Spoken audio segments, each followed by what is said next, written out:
የጌታ ጸጋ ሰላም ቸርነት ምህረት በሁላችሁ ላይ ይሁን። ኢየሱስ ለዘላለም ጌታ ነው። የጸናውን ጌታ እንሰብከዋለን።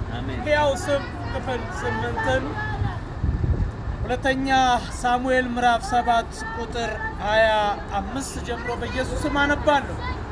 አቤቱ አምላኬ ሆይ አሁንም ለባሪያና ለቤቱ የተናገርከውን ለዘላለም አጽናው፣ እንደተናገርከውም አድርግ። የሰራዊት ጌታ እግዚአብሔር የእስራኤል አምላክ ነው ይባል ዘንድ ስምህን ለዘላለም ታላቅ ይሁን። በምድራችን ላይ ስምህ ለዘላለም ታላቅ ይሁን።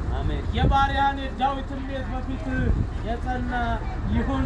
የኛ ቤት በኢየሱስም የጸና ይሁን።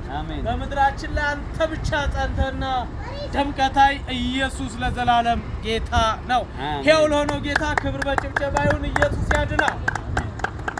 ከኔ ልቅ